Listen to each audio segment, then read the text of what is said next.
Amigas, amigos, muy buenas tardes. Estoy transmitiendo ahora porque ayer estuvo muy mal el internet. También no me funcionaba la computadora, pero ya la restauré. Soy el padre José Luis Segura Barragán, de la diócesis de Apatzingán, y que radica en La Loma o Las Lomas, Jalisco.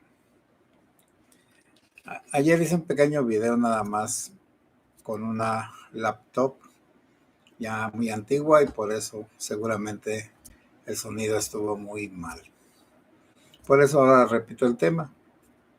Naturalmente que aunque hable de lo mismo, no tengo una charla o un escrito ya establecido, sino son charlas espontáneas. ¿Qué es la esperanza?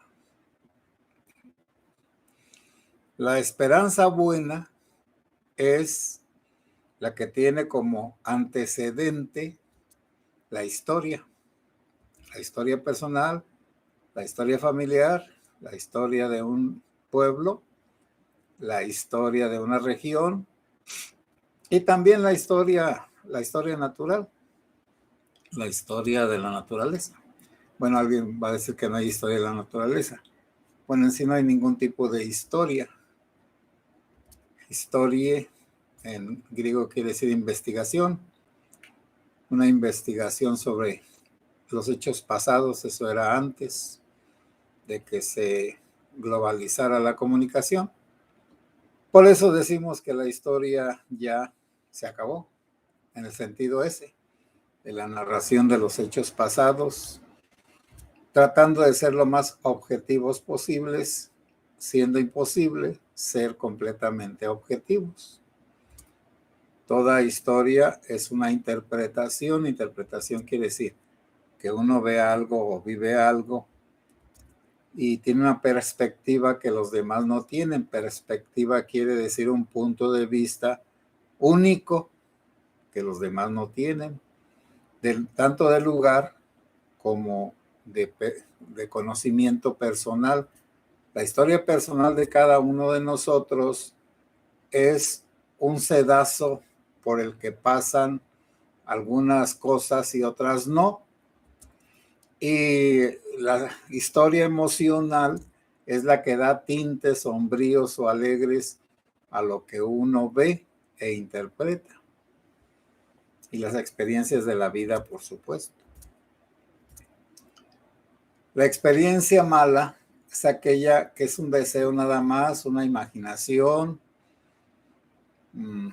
vamos a decir, un hecho que se espera, pero sin, como un milagro, como una magia, como algo caído del cielo, como un determinismo que cuando yo necesite alguna cosa, esa va a aparecer, lo que es normalmente imposible. Vamos tomando la esperanza religiosa. La esperanza religiosa que no solamente es de relación con Dios, sino cómo Dios ha querido, según la religión judía, que se organizara la humanidad para que fuera mejor que las otras culturas humanas. Pues los 10 mandamientos que son una creación de los sumerios, Judea, hay una piedra donde están los 10 mandamientos en caracteres esos de tablillas, de los que usaban los sumerios en unos 2000 o 3000 años antes de Cristo. Su escritura cuneiforme, de cuñas. Pero esa cultura se acabó y se acabó no tuvo ya influencia. En cambio, los judíos, desde que comenzaron hasta que se organizaron con el reino de Saúl, pero sobre todo de David y de Salomón, aproximadamente en el año 1040 a 960, el tiempo de los 3 reinados, el de David, el de Saúl, David y Salomón, antes de Cristo, por supuesto. Este pueblo es el pueblo de la escritura, pero de la escritura no en piedra, que dura mucho, no en pinturas, como la de los egipcios, alguna de los egipcios, los jeroglíficos, sino una escritura alfabética de letras, que cada letra puede ocupar su lugar en cualquier palabra y cambia todo. Por ejemplo, si yo digo, no es lo mismo decir panteón que decir panteonito. Son lo mismo, pero el panteón es general, cada quien lo puede representar como quiera. Y un panteoncito es uno pequeño, que puede ser hasta de juguete. En un nacimiento se puede poner un cementerito. Pero ya se redujo de tamaño y además se le quitó lo indefinido, porque puede ser un cementerio judío, uno árabe, uno católico, uno evangélico. Cada quien tiene su forma de sepultar a los muertos, sus panteonitos.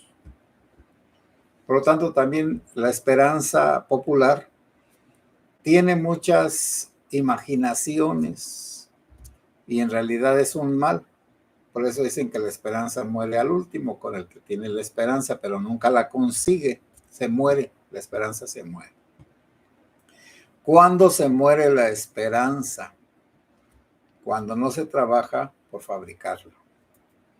Entonces la esperanza, esa confianza en que nos va a ir bien, en que todo lo vamos a lograr, sí, hay que construirla, porque si no, pues nos cae la desesperanza, que es la esperanza mala. La esperanza mala es el desánimo, es el fracaso aceptado o producido por la misma persona. El que no tiene esperanza vive un infierno aquí en la tierra. Aunque no tenga ningún dolor, ninguna enfermedad, pero su vida no tiene sentido, como un pollo descabezado que nunca se muriera y brincara por todas partes, pero sin ton ni son. Así es el que no tiene esperanza. Hace muchas cosas, y anda de aquí para allá y junta dinero y los placeres y el poder, pero nunca descansa porque no tiene cabeza, no tiene entendimiento de lo que le está pasando. Y la verdadera esperanza es una confianza en lo que ha sucedido. Bueno, por ejemplo, vamos a ver el mundo. El mundo empezó, no hay cantidad de años. Dice que empezó con una explosión, pero ¿de dónde vino la explosión? Etcétera. Es inútil buscar cómo fue el origen de todo lo que existe. La religión lo dice con toda claridad. Dios hizo el mundo con orden y con una finalidad, cada cosa. Hay una armonía. Bueno, de hecho el panteísmo, que es que encontrar a Dios en todas las cosas, o que todas las cosas son Dios, o el panenteísmo, que Dios tiene como espíritus en las cosas, el animismo, de que se descubre poderes divinos en los animales, el jaguar, o en el venado, o en el león, o en las plantas, en la marihuana, en los hongos alucinógenos. Entonces se trata de descubrir a Dios, y ese sentido de Dios es lo que da sentido a todo, aunque todo sea un sinsentido. En cierta manera es una esperanza pragmática que sirve, como a los alcohólicos anónimos. Cuando alguien va a los alcohólicos anónimos y quiere que dejar de beber, pero en realidad es controlar su adicción, porque la adicción es como una enfermedad en los alcoholismos y en otras cosas. Entonces lo primero que se pide en los 12 pasos es reconocer un poder superior, y allí está como el panteón, cualquier tipo de panteón, cualquier tipo de Dios. No no se va a predicar un Dios específico, sino simplemente un poder superior, que es como San Pablo, que cuando fue al Areópago allá en Atenas, Areópago es donde se juntaban todos los griegos para escucharse unos a otros, y como les gustaban las novedades, entonces permitieron que San Pablo hablara en el Areópago de Atenas. Y él aprovechó que cuando andaba conociendo Atenas, vio muchos altares de dioses diversos, de nacionalidades, y luego encontró un altar que decía al Dios desconocido, porque siempre hay la idea de que hay que agradar a Dios y que no hay que malquistarse con él. Entonces los griegos, como no sabían que había muchos dioses, o eso creían, no querían excluir a ninguno para que ninguno los tratara mal, entonces por eso pusieron al Dios desconocido. Y escucharon muy bien a San Pablo,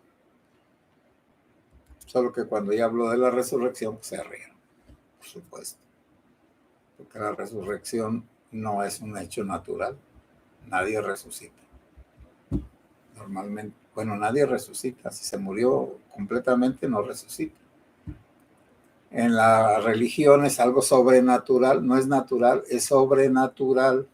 Ordinariamente no va a ocurrir, como los milagros que se atestiguan científicamente en Lourdes o en otras partes. Que todos los que dicen que son milagros, apenas uno entre 1000 son verdaderos, y es lo mismo. Que toda la gente que se presenta como endemoniada, solo el 1 por 1000 o entre 1000 es el que está endemoniado. Los demás creen que están endemoniados, pero en realidad no están endemoniados. Bueno, entonces la esperanza falsa es como una solución mágica: esperar pasivamente a que algo suceda y nos remedie los males. Esa es la esperanza falsa y es muy mala. La esperanza buena, la bien fundada, es la que tiene, valga la redundancia, como basamento y fundamento la historia. La historia personal. Entonces, cuando uno va descubriendo en su vida hechos que se van conectando y que lo llevan hasta el presente y cómo lo fueron conduciendo, hechos felices, dolorosos, agradables, desagradables, fracasos, éxitos, decisiones, errores, pecados, situaciones incontrolables. Entonces uno mismo ve que la vida es muy fuerte y que la vida se defiende. Bueno, la capacidad de vivir se defiende y se encierra hasta en una semillita de mostaza o en una célula de cáncer que luego se va a multiplicar por todas partes, una anomalía genética, un cambio del interior del orden de la célula, un desorden destructivo. Bueno, entonces cuando se conoce la historia de la salvación, pues se ve que Dios ha intervenido castigando y premiando, advirtiendo, castigando y premiando, y al final a veces queda como en suspenso porque sucede un gran castigo y luego pues a veces ya no hay más, se queda en el castigo. Jesucristo a Judas: más te valdría no haber nacido. O también cuando Dios rechazó completamente a Saúl, ya no lo quiso oír, lo buscó con una bruja de la de Endor. Dios le dijo por la boca de Samuel: si no te quiero escuchar, no te quiero escuchar. Como dice Jesucristo en el Evangelio, no los conozco, pero si predicamos en tu nombre, pero si anduvimos esto y aquello, no los conozco. ¿Que no entienden que no los conozco? No que no los conozca como Dios y como seres humanos. No los conozco como buenos.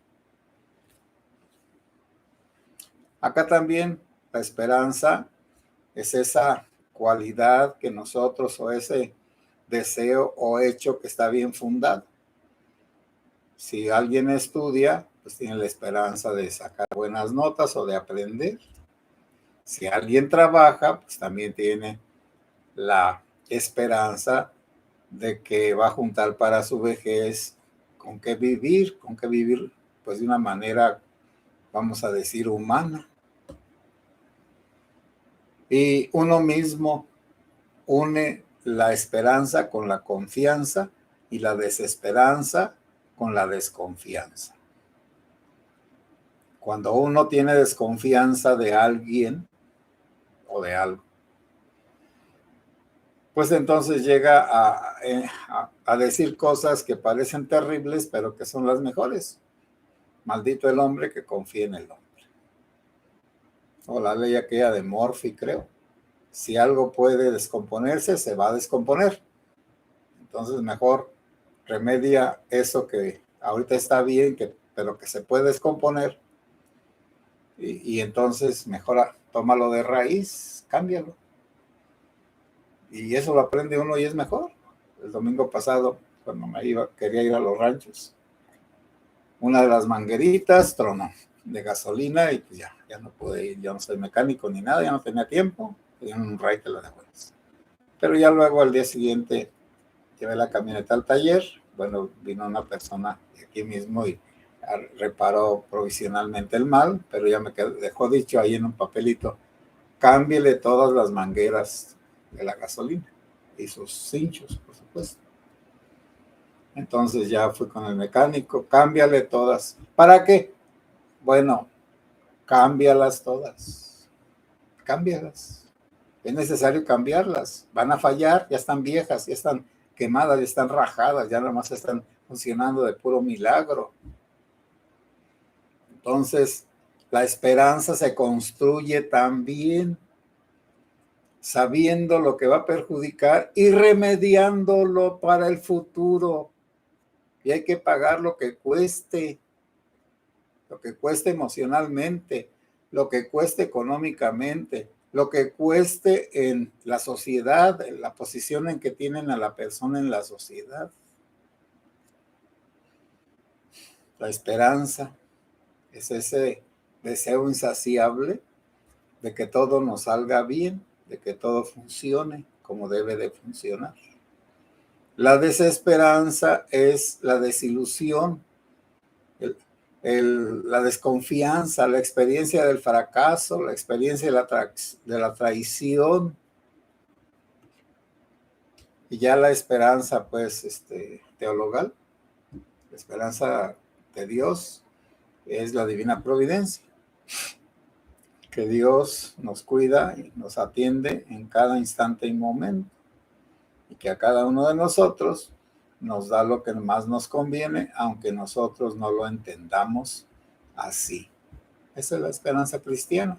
La esperanza filosófica, pues el que la estudió muy bien y la expuso de una manera muy hermosa, pues fue Ernst Bloch, un filósofo alemán del siglo pasado. Tiene 3 libros grandes de Principio de Esperanza. Entonces esos libros van a fundamentar una esperanza en la humanidad. Él no era religioso, por lo tanto no es de la fe teologal, es de la fe natural. La fe natural, que es la esperanza de que la humanidad ha progresado, se ha corregido, y a pesar de sus errores y destrucciones, pues aquí estamos y mejorados. Por ejemplo, esto que estoy haciendo hace 20 años era imposible, hace 30 años imposibilísimo, que pudiera transmitir desde mi casa con una simple cámara y un micrófono y una computadora y con el internet. Bueno, ¿y qué va a suceder adelante? Eso es otra cosa. Pero la esperanza sigue estando ahí, aunque también la desesperanza sigue estando ahí. Bueno, amigas y amigos, buenas tardes. Disculpen la hora, pero estoy todo trastocado. Hilda Ruiz, buenas tardes, padre, y bendiciones. Bueno, a todos los que ayer me estuvieron pues avisando que no estaba muy malo esto y aquello, pues muchas gracias. Dios los bendiga. Y no perdamos la esperanza.